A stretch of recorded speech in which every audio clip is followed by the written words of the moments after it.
اللہ الرحمن الرحیم الحمدللہ رب العالمین افضل الصلاۃ و اکمل السلام علی سید الانبیاء والمرسلین وعلی آلہ الکرام و اصحاب العظام اجمعین اما بعد فقد قال اللہ تبارک و تعالی کما ورد فی سورۃ البقرہ قد نرى تقلب وجهك في السماء فلنولینک قبلۃ ترضاها فول وجهك شطر المسجد الحرام صدق اللہ العظیم۔ لفظ لفظ نور اور حرف حرف روشنی سے آراستہ نور قرآن کے ساتھ طاہر بخاری آپ سے مخاطب ہے۔ ناظرین، قوموں کی زندگی میں ایک مرکز کا وجود بہت بنیادی، اساسی اور کلیدی حیثیت رکھتا ہے۔ انسانیت کی تاریخ میں قوموں کا عروج و زوال اور پھر ان کا وجود اور پھر اس کے بقا میں نفسیاتی اور فکری سطح پر کسی وجود اور کسی مرکز کا ہونا یہ بہت زیادہ ضروری ہے۔ اسی سے ان کو استحکام ملتا ہے، عروج اور ارتقاء اور پیشوائی کی منزلیں وہ طے کرتے ہیں۔ دنیا کی تاریخ میں اگر آپ دیکھیں تو لاکھوں مربع میل پر پھیلے ہوئے ملکوں کو اگر کسی نے فتح کرنا ہو تو فاتحین کا فوکس ان کے مرکز، ان کے کیپٹل اور ان کے دارالخلافہ پر ہوتا ہے۔ دارالخلافہ جو کہ ملکوں اور قوموں کے مرکز کی حیثیت رکھتا ہے۔ گویا کیپٹل، دارالخلافہ، مرکز یہ علامت ہوتا ہے کسی ملک کے، کسی قوم کے وجود کی۔ اگر ان کا کیپٹل ختم ہو جائے، اگر ان کا مرکز ختم ہو جائے تو بڑی سے بڑی ریاست اور مملکت کے اپنے وجود کو برقرار رکھنا مشکل ہو جاتا ہے۔ اقبال نے بھی کہا تھا کہ قوموں کے لیے موت ہے مرکز سے جدائی، اور پھر اس نے کہا تھا کہ قوم را ضبط و نظام از مرکزے، کہ مرکز مضبوط ہو تو قوم کا نظم مضبوط رہتا ہے۔ نبی اکرم رسول محتشم صلی اللہ علیہ وآلہ وسلم جس خطے اور جس سوسائٹی میں اسلام کی دعوت لے کر تشریف لائے وہاں بھی ایک مرکز تھا، اور وہ مرکز نبی اکرم رسول محتشم صلی اللہ علیہ وآلہ وسلم کے آبا حضرت ابراہیم اور حضرت اسماعیل علیہ السلام کا تعمیر کردہ تھا۔ آپ کو اس کعبے کے ساتھ بہت محبت تھی، اور آپ جب نماز ادا فرماتے تو استقبال قبلتین، یعنی آپ کا رخ اس کعبے کی طرف اس طرح ہوتا کہ ایک طرف حجر اسود اور دوسری طرف رکن یمانی، اس دیوار کو سامنے رکھ کر نبی اکرم صلی اللہ علیہ وسلم نماز ادا فرماتے، اور اسی سمت میں یروشلم اور بیت المقدس آتا تھا۔ مکی دور میں نبی اکرم رسول محتشم صلی اللہ علیہ وآلہ وسلم اسی طرح نماز ادا فرماتے رہے۔ مکہ سے ہجرت کر کے جب مدینہ نبی اکرم صلی اللہ علیہ وسلم تشریف لائے تو یہاں پر کعبہ کی بجائے آپ نے بیت المقدس کو قبلہ کے طور پر اختیار فرمایا، لیکن نبی اکرم صلی اللہ علیہ وآلہ وسلم کی جو محبت کعبہ کے ساتھ تھی کہ یہ کعبہ جو ہے یہ حضرت ابراہیم اور حضرت اسماعیل کی یادگار ہے، ان کے ساتھ آپ کی جو نسبتیں تھیں اور جو محبتیں تھیں وہ اس قدر زیادہ تھی کہ جب آپ مکہ سے ہجرت کرتے ہوئے تشریف لے جا رہے تھے تو آپ نے کعبے کے پردوں کو پکڑ کر کہا تھا کہ میں تجھے چھوڑنا نہیں چاہتا، تو میرے آباء و اجداد کی نشانی ہے، لیکن یہ مکے کے لوگوں نے مجھے یہ شہر اور یہ قریہ اور یہ خطہ چھوڑنے پہ مجبور کر دیا ہے۔ مدینہ کے اندر سیاسی، تہذیبی اور دینی طور پر یہود کو تفوق تھا، اور یہود کا جو قبلہ تھا وہ بیت المقدس تھا۔ نبی اکرم رسول محتشم صلی اللہ علیہ وآلہ وسلم ابتدائی 16 ماہ تک بیت المقدس کی طرف منہ کر کے نماز پڑھتے رہے، اور دل کے اندر یہ خواہش ہمیشہ جاگزیں رہی کہ اے کاش وہ قبلہ جو میرے آباء و اجداد، جو حضرت ابراہیم کی یاد ہے، جو حضرت اسماعیل کی یاد ہے، جس کے ساتھ میرا ایک قلبی واسطہ اور تعلق ہے، وہ قبلہ ہو جائے۔ اور پھر نبی اکرم رسول محتشم صلی اللہ علیہ وآلہ وسلم کی اسی خواہش کو قرآن پاک نے بیان کیا، قد نرى تقلب وجهك في السماء فلنولينك قبلة ترضاها۔ تحویل قبلہ، اس کی کیا اہمیت ہے اسلام کے تفوق میں؟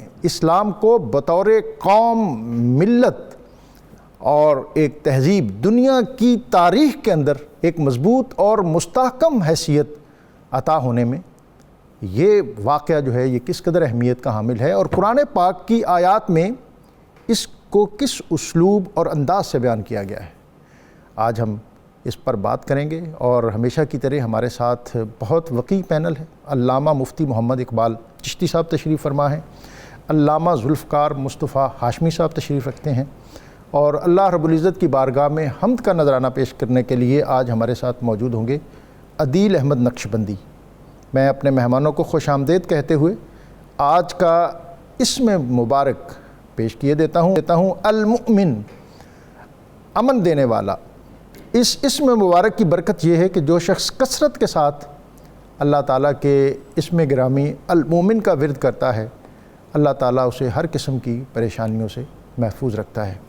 تحویل قبلہ کا ایک تو میں چاہوں گا کہ ابتدائی طور پر آپ پس منظر بیان فرما دیں، اور سورہ بقرہ کی جو آیات 142 سے 144 اگر آپ اس کو پڑھ دیں اور ساتھ ترجمہ فرما دیں تو ہمارے قارئین اور ناظرین جو ہیں وہ ان کو ذرا سہولت ہو جائے گی آج کا موضوع سمجھنے۔ بسم اللہ الرحمن الرحیم۔ ڈاکٹر صاحب، آپ نے تحویل قبلہ کے حوالے سے اور ایک مرکز کے حوالے سے خوبصورت گفتگو فرمائی ہے، وہ ترجمہ اور میں پوری آیات پڑھوں گا تو اس کے لیے کافی سارا وقت چاہیے۔ تو آپ نے تحویل قبلہ کے پس منظر کے حوالے سے کہا ہے رسول اللہ علیہ الصلوۃ والسلام جب مدینہ المنورہ میں تشریف لائے تو آپ نے کی تالیف قلب کے لیے بیت المقدس کی طرف منہ کر کے آپ نے نماز ادا فرمائی اللہ کے حکم سے۔ نبی اکرم صلی اللہ علیہ وسلم نے جس طرح آپ نے بتایا 16 یا 17 ماہ ادھر منہ کر کے نماز پڑھی، لیکن رسول اللہ علیہ السلام کے دل اقدس میں خواہش تھی کہ وہ بیت اللہ شریف کی طرف منہ کریں اور اسے قبلہ بنائیں۔ اس کی ایک وجہ یہ بھی تھی کہ حضرت ابراہیم علیہ السلام جنہوں نے بیت اللہ تعمیر فرمایا تھا تو اللہ کی بارگاہ میں یہ دعا کی تھی، ربنا وبعث فیہم رسولا، اے اللہ اس بیت اللہ کو بنایا میں نے ہے، اس کو بسانے کے لیے ایک عظیم الشان رسول بھیج دے۔ سبحان اللہ۔ تو حضرت ابراہیم علیہ السلام کی دعا میں وہ رسول ہمارے آقا و مولا صلی اللہ علیہ وسلم تھے۔ تو نبی پاک صلی اللہ علیہ وسلم کی یہ خواہش تھی، ایک تو مسلمانوں کو تانا نہ دیں، یہ نہ کہیں کہ ہمارے قبلے کی طرف منہ کر کے پڑھتے ہو، اور دوسرا یہ بتا دیا جائے کہ نبی اکرم صلی اللہ علیہ وسلم کو جس طرح اللہ تبارک و تعالیٰ نے تمام انبیاء میں افضل بنایا ہے، آپ کی امت کو تمام امتوں میں افضل بنایا ہے، تو اسی طرح ان کا قبلہ کعبہ کو بنایا گیا ہے، وہ بھی سابقہ قبلہ سے افضل و اعلیٰ ہے۔ سبحان اللہ۔ اور اس میں جو خوبصورتی ہے، نبی اکرم صلی اللہ تعالیٰ علیہ وبارک وسلم کو اللہ تبارک و تعالیٰ نے جس انداز میں حکم دیا ہے وہ سرکار کی شان محبوبیت قرآن کے انداز میں بڑی دیکھنے والی ہے۔ قرآن مجید نے کہا ہے کہ قد نرى تقلب وجهك في السماء، محبوب ہم آپ کے بار بار آسمان کی طرف اٹھتے ہوئے چہرے کو دیکھتے ہیں، فَلَنُوَلِّيَنَّكَ قِبْلَةً تَرْضَاهَا، ہم آپ کے رخ انور کو ادھر موڑ دیں گے جدھر آپ چاہتے ہیں۔ واہ سبحان اللہ۔ اس میں نبی پاک علیہ السلام کے لیے پابندی کوئی نہیں تھی کہ آپ کعبہ کی طرف منہ کریں جدھر منہ کریں، فرمایا محبوب آپ جس سمت کو پسند کرتے ہیں ہم اسی سمت کو قبلہ بنا دیں گے، چونکہ آپ کی چاہت یہ ہے کہ بیت اللہ کو قبلہ بنایا جائے، لہٰذا ہم بیت اللہ کو قبلہ بنائے دیتے ہیں۔ اس میں رسول اللہ علیہ الصلوۃ والسلام کی شان محبوبیت ہے کہ اللہ تبارک و تعالیٰ نے فرمایا محبوب آپ کی چاہت پر قبلہ بدل رہا ہے۔ اس میں قبلہ کی طرف منہ کر کے نماز پڑھنے والے قیامت تک کے مسلمانوں کو جب بھی وہ قبلہ کی طرف منہ کریں گے رسول اللہ علیہ السلام کی یہ شان محبوبیت یاد رہے گی کہ یہ وہ ہے جسے نبی پاک علیہ السلام کی خواہش پر قبلہ بنایا گیا۔ سبحان اللہ۔ اور ڈاکٹر صاحب یہاں صاحب تفسیر روح المعانی نے ایک بڑی خوبصورت بات لکھی ہے، وہ کہتے ہیں کہ اللہ تبارک و تعالیٰ نے نبی پاک علیہ السلام کو فرمایا جس قبلے کی طرف آپ چاہیں گے آپ کا منہ موڑ دیں گے۔ وہ فرماتے ہیں نبی پاک علیہ السلام کے جسم مبارک کا قبلہ وہ ہے بیت اللہ، سبحان اللہ، اور سرکار کی روح مبارک کا قبلہ ہے اللہ کی ذات۔ واہ کیا اور اللہ کہنے، تعالیٰ نے محبوب کو فرمایا وَقِبْلَتِي أَنْتَ، واہ محبوب تیری روح کا قبلہ میں ہوں اور میرا قبلہ تو ہے۔ اور میں کبھی کبھی ذوق میں اس آیت کا ترجمہ یوں بھی کرتا ہوں فَلَنُوَلِّيَنَّكَ قِبْلَةً تَرْضَاهَا، محبوب ضرور ہم آپ کو پھیر دیں گے اس قبلہ کی طرف۔ اس پر میں ذوق کے لیے عرض کر رہا ہوں، اللہ نے گویا یوں کہا چونکہ حضور رب کا قبلہ ہیں تو اللہ نے فرمایا قبلہ واہ بدل دیتے ہیں، قبلہ واہ جدھر آپ کا جی چاہے اسی سائیڈ کو قبلہ بنا دیتے ہیں۔ واہ۔ تو یہ نبی پاک علیہ السلام کی شان محبوبیت ہے، قبلہ کی طرف رخ کرنے والوں کو اس بات سے کبھی بھی نہیں ادھر ادھر جانا چاہیے کہ شان محبوبیت کیا ہے۔ جہاں سے مفتی صاحب نے یہ بات چھوڑی ہے آپ وہیں سے آگے ایک تو اس کی تفصیل ہمیں بتا دیں کہ یہ جو واقعہ ہے یہ کیسے ہے، اور پھر یہ جس نقطے کی طرف مفتی صاحب ہمیں لے آئے ہیں کہ یہ حکم جو ہے یہ تھوڑی تاخیر سے بھی آ سکتا تھا اور نماز کے بعد بھی باقاعدہ آرڈر ہو سکتا تھا، جبکہ نماز کا ایک اپنا نظم اور ایک اپنا ڈسپلن ہے۔ جناب بسم اللہ الرحمن الرحیم، مولا صلی وسلم دائما ابدا علی حبیبک خیر الخلق کلہم۔ قبلہ ڈاکٹر صاحب یہ آج کا بڑا خوبصورت موضوع شان مصطفیٰ صلی اللہ علیہ وسلم کے حوالے سے بھی بڑا معتبر ہے، اور اللہ تبارک و تعالیٰ کی اپنے پیارے محبوب علیہ الصلوۃ والسلام سے محبت اور حضور علیہ الصلوۃ والسلام کی رضا جوئی جو کہ رب تعالیٰ عز و جل کا مطلوب و محبوب معاملہ ہے، اس کی بھی اس میں ہمیں جو ہے وہ شانیں نظر آتی ہیں۔ آپ نے جو گفتگو کی یا قبلہ مفتی صاحب نے فرمایا تو اس میں آپ یہ دیکھیے کہ جب پیارے آقا صلی اللہ تعالیٰ علیہ وسلم کی یہ چاہت منشا اور تقاضا یہ تھا کہ آپ چاہتے تھے کہ میں اس طرف رخ کروں جو کہ کعبۃ اللہ جو ہے مطلب مسلمانوں کا قبلہ یہ ہونا چاہیے۔ حضور علیہ الصلوۃ والسلام نے اس طرف رخ کرنے کی التجا رب تعالیٰ عز و جل کی بارگاہ میں مطلب اس انداز سے پیش کی کہ نماز کے دوران ہی کہ اے محبوب ہم آپ کا چہرہ انور بار بار آسمان کی طرف اٹھا کر دیکھنا دیکھ رہے ہیں۔ واہ سبحان رب تعالیٰ عز و جل گویا کہ اپنے پیارے محبوب علیہ الصلوۃ والسلام پر اپنی نظر رحمت جو ہے وہ فرما رہا ہے، اور حضور علیہ الصلوۃ والسلام جو ہے وہ رب سے یہ تقاضا کر رہے ہیں۔ اب بات یہ کہ قبلہ تبدیلی کے لیے وہ 5 منٹ یا 10 منٹ کی تاخیر کا جو معاملہ ہے، تو قرآن حکیم فرقان مجید کی آیات بینات کو جب ہم پڑھتے ہیں تو اس میں ہی آپ دیکھیں کہ یہ مضمون موجود ہے کہ ہم نے اس کو بدلا اس لیے ہے تاکہ ہم یہ بات دیکھیں کہ کون جو ہے وہ آپ کی پیروی کرتا ہے، واہ واہ جاننا یہ تھا۔ اور آپ کی پیروی بھی اس طرح سے کہ اس پر فقہاء نے ایک جزیہ دیا ہوا ہے کہ وہاں جو لوگ ذات مصطفیٰ صلی اللہ علیہ وسلم کے ساتھ نماز میں شامل تھے بنو سلمہ کے محلے کی مسجد میں، تو وہاں 2 رکعتیں الگ قبلہ کی طرف پڑھی گئیں، 2 رکعتیں الگ قبلہ کی طرف پڑھی گئیں، تو ان میں سے کچھ لوگ یا ایک بندہ بلکہ وہ نکل کے مسجد قباء کی طرف سے گزرا تو اس نے دیکھا کہ مسلمان ابھی تک جو ہے وہ بیت المقدس کی طرف منہ کر کے نماز پڑھ رہے ہیں، تو اس نے کہا کہ نہیں، قبلہ کی تبدیلی کا حکم آ گیا ہے، اب تم جو ہے وہ سب کے سب کعبۃ اللہ کی طرف اپنا رخ کر لو۔ تو وہ خبر واحد سے اجتہاد کرتے ہوئے جو وہاں پر مسلمان تھے انہوں نے اس کی خبر پر جو ہے وہ اعتماد کرتے ہوئے اپنا رخ کعبۃ اللہ کی طرف موڑ لیا، اور یہ اس وقت آزمائش کی گئی جو بھی مطلب اس وقت منافقین تھے، اور جو پھر بعد میں مطلب کچھ ایسے بھی لوگ جو تھے وہ مرتدین کی لسٹ میں بھی ان کو شامل ہونا پڑا کہ قبلہ جب تبدیل ہوا تو اس پر اعتراض کرتے ہوئے کہ قبلہ جو ہے وہ تو مطلب بیت المقدس کو ہی رہنا چاہیے اور بیت اللہ کو نہیں ہونا چاہیے، تو وہ جو یہود خاص طور پہ مفتی صاحب نے اس طرف اشارہ کیا ہے کہ وہ اس بات پر خوش تھے کہ یہ قبلہ تو ہمارے قبلہ ہے اور یہ ہمارے دین پر ہے، اور حضور علیہ الصلوۃ والسلام نے جب اس کو تبدیل کیا تو وہ پھر اپنے دین کی طرف واپس لوٹ کر چلے گئے اور انہوں نے اسلام سے منہ پھیر لیا۔ یہ ان کی آزمائش بھی تھی۔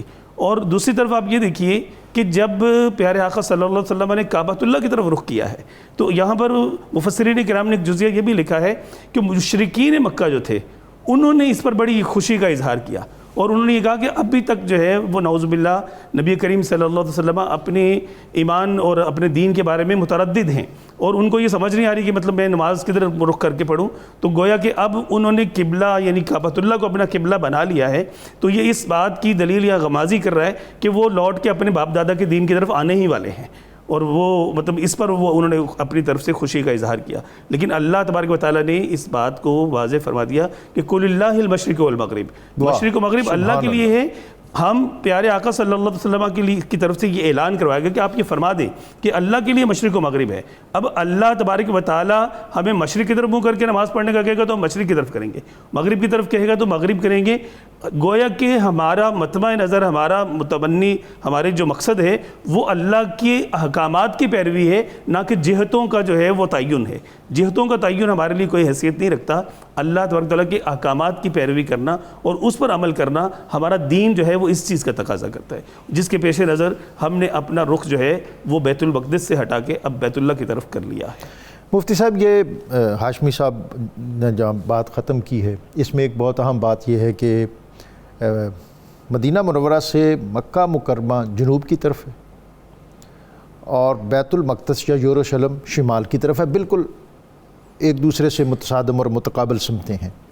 اور جب یروشلم کی طرف منہ کر کے بیت المقدس کی طرف منہ کر کے نماز ادا کی جا رہی تھی تو شمال کی طرف منہ تھا اور نبی اکرم رسول محتشم صلی اللہ علیہ وسلم آپ امامت فرما رہے تھے اور ساری امت آپ کے پیچھے تھی. اب جب دوسری اور رکعت کے اختتام پر یا تیسری رکعت کے شروع پر سمت تبدیل ہوئی ہے اور پھر اس میں جو نئی صف بندی ہوئی ہے, میں چاہوں گا کہ اس واقعہ کے یہ جو روح پرور مناظر ہیں کہ اس میں کیا حکمت ہے اور پھر اس میں کیا دیکھا جانا مطلوب اور مقصود تھا. ڈاکٹر صاحب, اس میں ایک بڑی خوبصورت سی بات ہے کہ رسول اللہ علیہ السلام نماز شروع فرما چکے ہیں, وہی نبی پاک علیہ السلام پر نازل ہوئی ہے. سبحان اللہ. رسول اللہ علیہ السلام نے چہرہ مبارک بدلا ہے اور یوں سرکار کھڑے تو آقا یوں آ گئے ہیں, صحابہ پیچھے مڑ کے, یعنی شمال سے جنوب کی طرف آ گئے ہیں اور صحابہ پیچھے مڑ کے. اور یہ بالکل یعنی اگر اس کو فوری یو ٹرن لیں تو جو سب سے آخری صف تھی وہ سب سے پہلی صف بن گئی. جی, اس میں مفسرین نے لکھا ہے خواتین چونکہ سب سے آخری صف میں ہوتی تھیں تو وہ خواتین اس طرف کھڑی تھی تو ان کو اس طرف جانا پڑا اور سرکار دو عالم اسلام ادھر آ گئے. ڈاکٹر صاحب, یہاں ایک اہم بات یہ ہے کہ صحابہ کرام نیت کر چکے تھے بیت المقدس کی طرف. واہ. اچھا, وہی نبی پاک علیہ السلام کی ذات پر ہوئی ہے, صحابہ پر نہیں ہوئی. رسول اللہ علیہ السلام اچانک آپ رخ بدلتے ہیں, صحابہ میں سے کسی نے پیچھے لقمہ نہیں دیا. اللہ اکبر کہتے ہیں یا رسول اللہ یہ کیا ہو گیا ہے. صحابہ کرام نے فوراً نبی پاک علیہ السلام کے پیچھے منہ کر لیا. اور اس میں ایک سب سے خوبصورت بات یہ تھی کہ صحابہ کرام نے کہا, اور اللہ تعالیٰ یہ دکھانا چاہتا تھا, کامیاب لوگ وہ ہیں کہ جو صرف مصطفیٰ کو دیکھتے ہیں. واہ سبحان. انہوں نے کہا ہم قبلے اور نیت کے پابند نہیں, ہم محمد عربی کریم کے پابند ہیں. بس جدھر رسول اللہ علیہ السلام ہے ادھر قبلہ ہے. تو اور ابتدا میں دیکھیں سیقول السفہاء من الناس ما ولاھم, یہ بڑی قابل توجہ بات ہے. اللہ فرماتا ہے ان قریب پاگل لوگ کہیں گے کہ ان کو کس نے پھیر دیا ہے اپنے قبلے سے. یہ حکمت بتائی جا رہی ہے کہ رسول اللہ علیہ السلام کے فعل پر اعتراض پاگل ہی کرتے ہیں. یعنی عقل قربا کنبا پیش مصطفیٰ. عقل مند صرف وہ ہے جو عقل نہ دیکھے ذات مصطفیٰ کو دیکھے. اچھا, یہ کسی انسان کا کہا ہوا نہیں ہے, رب اس کو عقل مند مانتا ہی نہیں. اچھا, یہ آپ نے جو آیت پڑھی ہے اس میں ان کو ان کی بے وقوفی پر مہر تو لگ چکی ہے. جی بالکل, کہ جو یہ معترض ہوتے ہیں. بالکل.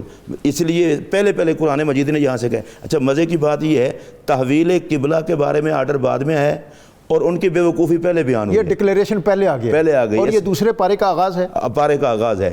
اس میں یہ بتا دیا گیا. اچھا, یہ صرف وہی بے وقوف نہیں ہے, قیامت تک ہر وہ بندہ جو شریعت مصطفیٰ پر تنقید کرے یا عقل کے ترازو میں اسے جانچنے کی کوشش کر کے جب اس کی عقل ناکام ہو جائے اور پھر کہے نہیں یہ تو سمجھ میں نہیں آتی, تو جس پاگل کو سمجھ میں نہیں آتی نہ آئے. مومن صرف وہ ہے جو عقل نہ دیکھے ذات رسول کریم صلی اللہ علیہ وسلم کو دیکھے. اب صحابہ کرام کا یہی منظر دکھانا تھا کہ دیکھو رسول اللہ علیہ السلام کی تربیت یافتہ لوگوں کی کیا حالت ہے کہ وہ یہ نہیں دیکھتے ہم نے منہ کی در, وہ کہتے جدھر آقا کا منہ ہے ادھر ہمارا منہ ہے. اور ڈاکٹر صاحب, ہماری کامیابی امت مسلمہ کی اسی بات میں ہے, نہ وہ دلائل کو دیکھے نہ ادھر ادھر جائے, بس جدھر میرے آقا ہیں کسی دلیل کی ضرورت ہی نہیں ہے. یہ بڑی اہم بات کی ہے مفتی صاحب آپ نے. ابھی ایک جدید ریسرچ ہمارے اورینٹلسٹ مستشرقین وہ اسلام اور نبی اکرم رسول محتشم صلی اللہ علیہ وسلم کی ذات کے کسی نہ کسی پہلو پر اپنی ذہنی توانائی صرف کرتے رہتے ہیں. ابھی حال ہی میں ایک تحقیق انہوں نے یہ کی ہے, وہ کہتے ہیں کہ جی ہم نے دین کو, اسلام کو, مسلمانوں کو اور نبی اکرم صلی اللہ علیہ وسلم کے اسوہ کو یہ بہت زیادہ پڑھا ہے. ہمیں صرف ایک ہی بات نظر آئی ہے کہ مسلمان ہر چیز پہ کمپرومائز کر سکتا ہے ذات مصطفیٰ کریم صلی اللہ علیہ وسلم اس پر کمپرومائز نہیں کر سکتے. مسلمان رہتا ہی تب تک ہے جب تک نبی پاک کے حوالے سے کمپرومائز نہ کرے. اگر یہاں بھی کمپرومائز کرنا شروع کر دے تو پھر سمجھے میں مسلمان نہیں ہوں. سب سے بڑی بات ہے رسول اللہ علیہ السلام کے حوالے سے کوئی اور بات نہیں ہے. دین سارے کا سارا. علامہ اقبال رحمۃ اللہ تعالیٰ علیہ نے یہ جو بات کی تھی بمصطفیٰ برساں خیشرا کہ دی ہم اوست گر بہو نہ رسیدی تمام بولا بیست. ڈاکٹر صاحب میں حلفاً یہ بات کہہ رہا ہوں, پتہ نہیں یہ علامہ محمد اقبال رحمۃ اللہ علیہ ان پر کوئی الہام ہوتا تھا, القاء ہوتا تھا, کرم کمی برستا تھا. وہ کہتے ہیں رسول اللہ علیہ السلام کی چوکھٹ پہ پہنچا ہے تو دیندار ہے, نبی کی چوکھٹ سے کٹا ہوا ہے تو بھی زمانے کا بھولا. ہاشمی صاحب میں اسی بات کے تسلسل میں, یہ بہت اہم بات مفتی صاحب جہاں بات کو لے آئے ہیں کہ یہ ایک امتحان بھی تھا, اور ایک تو وہ لوگ تھے جو پیچھے کھڑے تھے, اور ایک جیسا آپ نے کہا کہ گزرتے دیکھا اور پھر وہ اناؤنس کرتا جاتا ہے, اور جہاں جہاں مختلف جگہوں پر نماز ہوتی جا رہی ہے اور کہیں یہ بات عصر کے وقت پہنچی ہوگی اور کہیں اس کے بعد پہنچی ہوگی. کیا انہوں نے کوئی ڈیلیگیشن بھیجے ہوں گے کہ یہ کیا ہو گیا ہے اور پہلے اس پر کچھ بات کر لیں اور پھر اس کے بعد آگے بڑھتے ہیں جناب؟ جی بس اصل چیز تو یہ ہے کہ جب اللہ تبارک و تعالیٰ یہ فرما رہا ہے فَلَنُوَلِّيَنَّكَ قِبْلَةً تَرْضَاهَا, واہ, ہم اس طرف پھیر دیں گے جس طرف میرے محبوب آپ چاہتے ہیں. تو گویا کہ رب تعالیٰ عز و جل یہ نہیں فرما رہا کہ جدھر میں چاہ رہا ہوں ادھر آپ اپنا منہ کر لیں, جدھر آپ چاہ رہے ہیں ادھر آپ اپنا منہ کر لیجئے. اس میں آپ دیکھیے کہ اس کے اندر یہ جواب جو ہے وہ پوشیدہ ہے کہ دراصل صحابہ کرام رضوان اللہ تعالیٰ اجمعین کو بذریعہ وحی الہی یہ تربیت دی جا رہی ہے کہ تم نے یہ دیکھنا ہے کہ میرے محبوب علیہ السلام کیا کرتے ہیں, اور اس کو دوسرے لفظوں میں جو ہے وہ اللہ تبارک و تعالیٰ نے جو ہے وہ یہ بات فرما دی کہ میں یطیع الرسول فقد اطاع اللہ, کہ جو میرے محبوب میرے رسول علیہ السلام کی اطاعت کرے گا وہی اصل میں میری اطاعت کرنے والا ہے, اس میں میری اطاعت پائی جائے گی. اور اس چیز کو چونکہ صحابہ کرام رضوان اللہ تعالیٰ اجمعین کے مد نظر یہ چیز تھی, اور انہوں نے فی الفور اس پر عمل کیا. جو موجود تھے انہوں نے کیا, جو نہیں موجود تھے, جو غیر موجود تھے, ان تک بھی خبر پہنچائی گئی.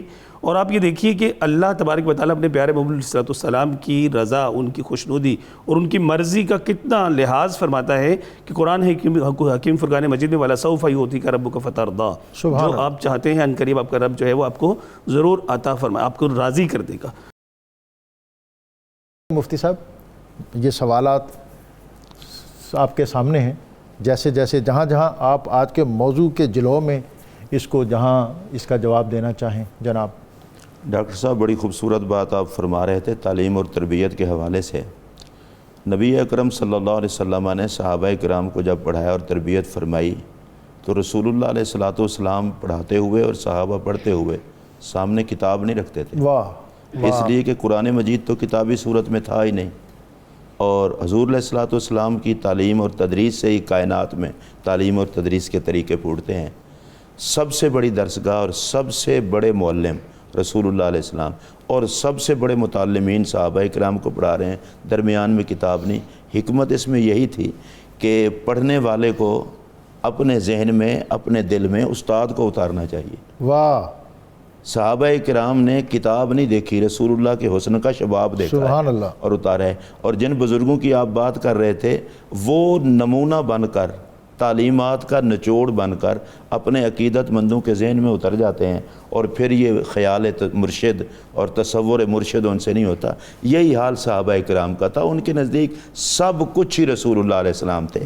اچھا, اس آیات کریمہ میں یہ دوسری آیت ہے ہمارے عنوان میں, وَكَذَلِكَ جَعَلْنَاكُمْ أُمَّةً وَسَطًا. بات ہو رہی تھی پیچھے کہ پاگل لوگ انکار کریں گے, تم نے پریشان نہیں ہونا. اس کی وجہ کہ ہم نے تمہیں انصاف والی اور بہترین امت پیدا کیا ہے, تم نے تو ان کی گواہی دینی ہے, اور تمہاری گواہی تو رب بھی نہیں ٹھکراتا. چاہے جائے کہ تم جس قبلہ کی طرف منہ کرو تم پہ کوئی اعتراض کرے. واہ, اور اس پر جو سب سے خوبصورت بات آگے وَيَكُونَ الرَّسُولُ عَلَيْكُمْ شَهِيدًا, اور تمہیں یہ اعزاز رسول اللہ علیہ السلام کی وجہ سے نصیب ہوگا. سبحان اللہ. حدیث پاک کے اندر موجود ہے کہ قیامت کا دن ہوگا, انبیاء کرام کہیں گے کہ ہم نے تبلیغ کی ہے, تو ان کی قومیں کہیں گی کہ نہیں کی. حضور علیہ السلام کی امت کہے گی کہ یا اللہ ان نبیوں نے تبلیغ کی ہے اپنی امتوں کو, تو وہ کہیں گے یہ تو تھے نہیں, یہ کیسے کہہ رہے ہیں. تو یہ کہیں گے کہ ہمیں رسول اللہ علیہ السلام نے بتایا ہے. تو اللہ کے نبی فرمائیں گے کہ ہاں میں نے بتایا ہے, تو وہ چپ ہو جائیں گے.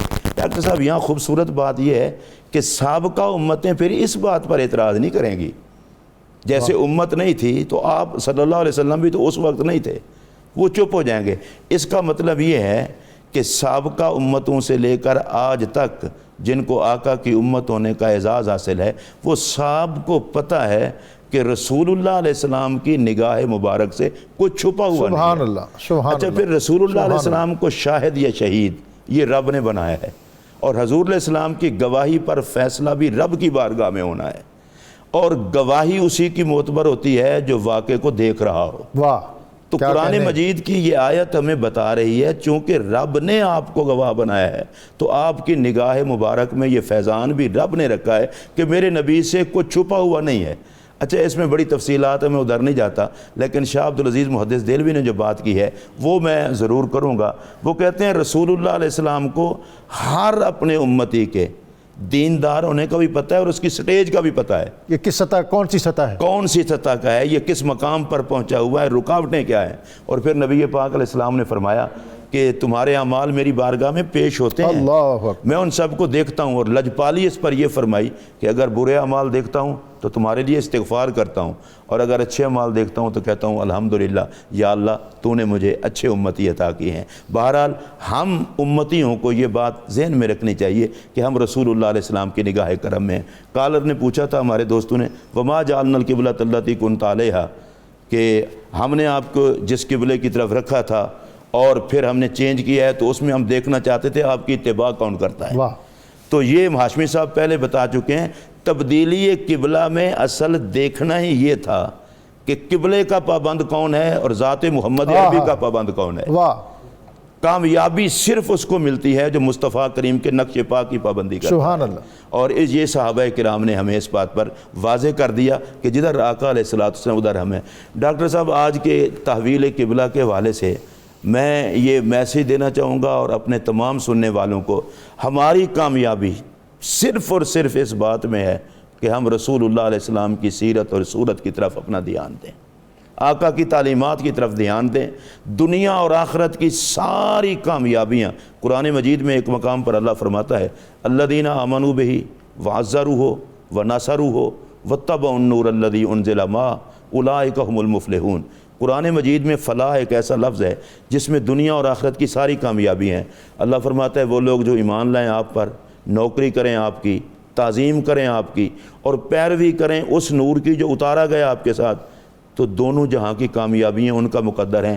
اب اس کا مطلب یہ ہے ایمان سے لے کر عبادات تک ہر مقام پر جن کی نظر میرے پاک نبی پر رہے گی، کامیابی صرف ان کا مقدر ہوگی۔ اور بطور خاص ہم دیکھتے ہیں کہ جو خلفائے راشدین اور بالخصوص اس میں جو خلیفۃ الرسول حضرت سیدنا صدیق اکبر رضی اللہ تعالیٰ عنہ، آپ کا جو دور خلافت اور اس کے اوائل ایام، اس میں جس استقامت اور جس عزم کے ساتھ آپ نے نبی اکرم صلی اللہ علیہ وسلم کے ساتھ اپنی وابستگی اور کمٹمنٹ کا اظہار ان مارکوں کی صورت میں کیا کہ جیسے لشکر اسامہ کی روانگی تھی، اس کو مؤخر کرنے کی تجویز آئی، تو آپ نے فرمایا کہ ابو قحافہ کے بیٹے میں یہ جرت نہیں ہے کہ وہ اس پرچم کو لپیٹ سکے جس کو فضاؤں میں نبی اکرم صلی اللہ علیہ وسلم نے بلند کیا ہے۔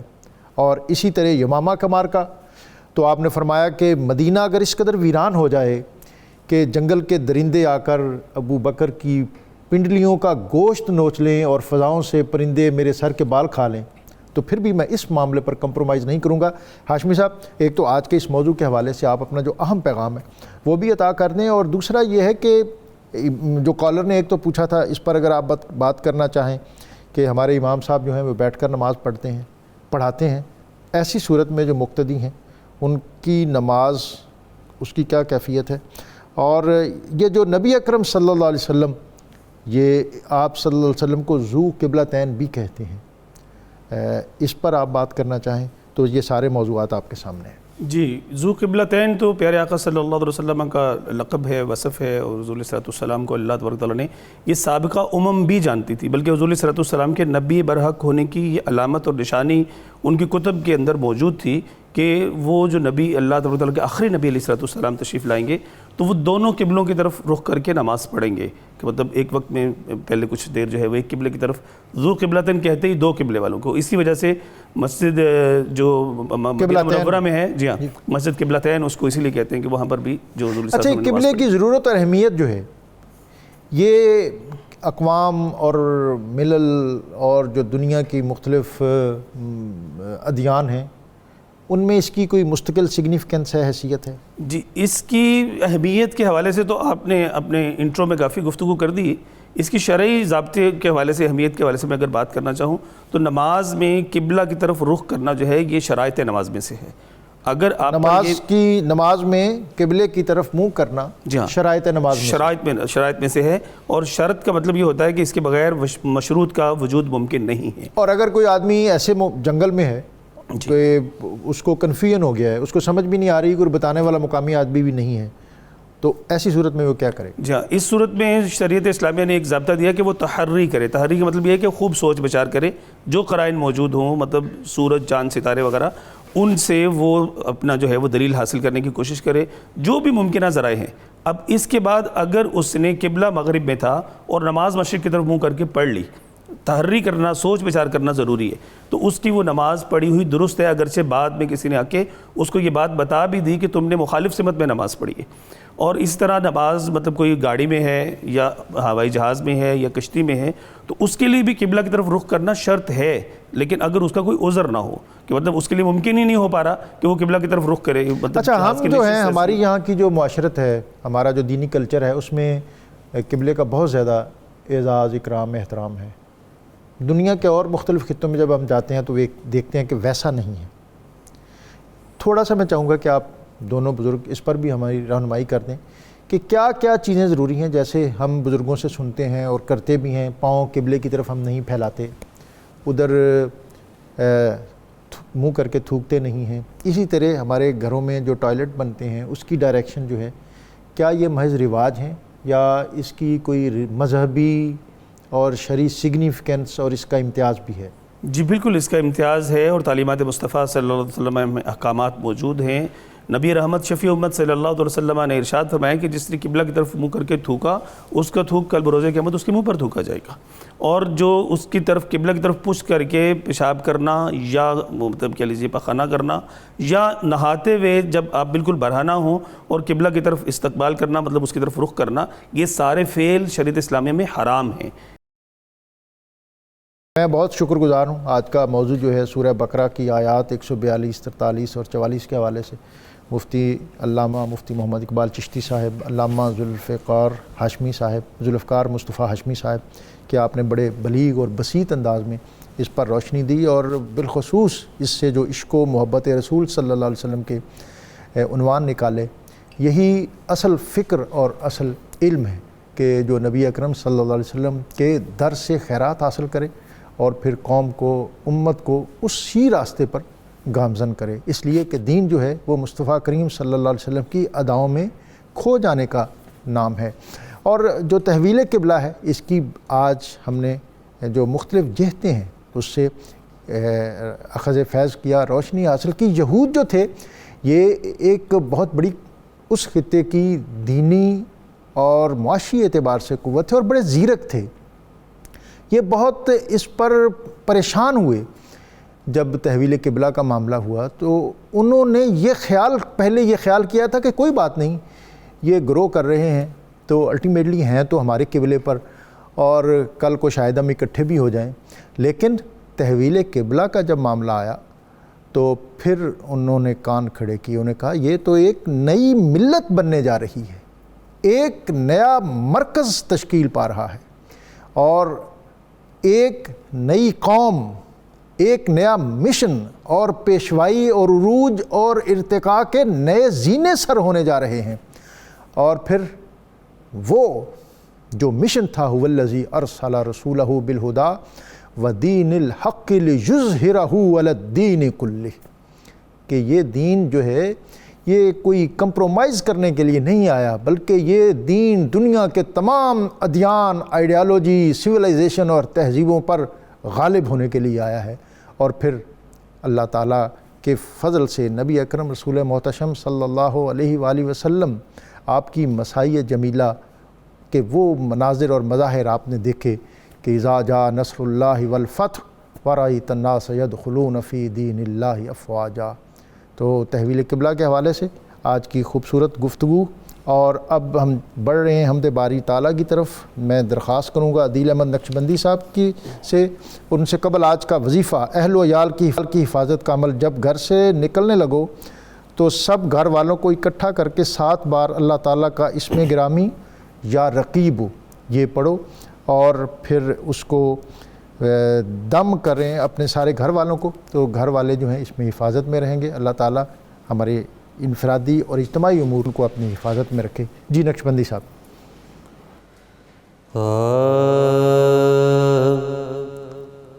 حاضر ہے تیرے دربار میں ہم، اللہ کرم اللہ کرم. حاضر ہے تیرے دربار میں ہم، اللہ کرم اللہ کرم. دیتی ہے صدا یہ چشم نم، اللہ کرم اللہ کرم. دیتی ہے صدا یہ چشم نم، اللہ کرم اللہ کرم. جن لوگوں پہ ہے انعام تیرا، ان لوگوں میں لکھ دے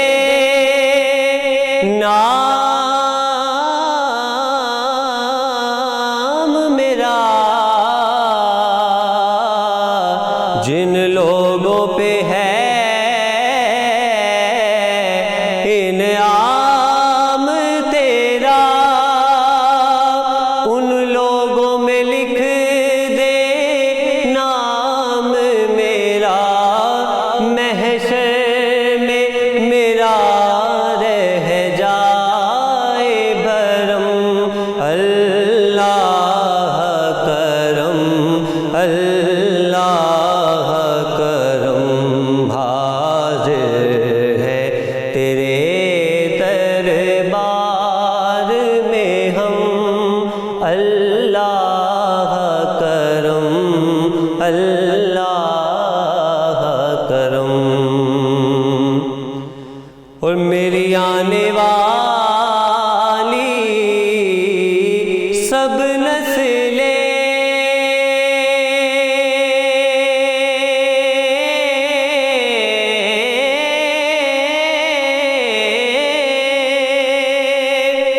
تیرے گھر آئے،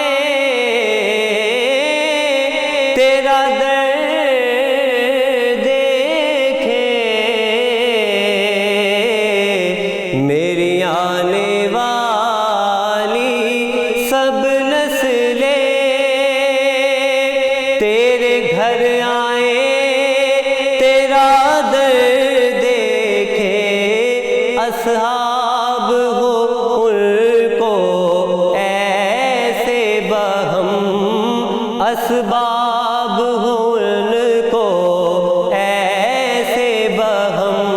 اللہ کرم اللہ کرم. حاضر ہے تیرے دربار میں ہم، اللہ کرم اللہ کرم. ہر سال طلب فرما مجھ کو، ہر سال یہ شہر دکھا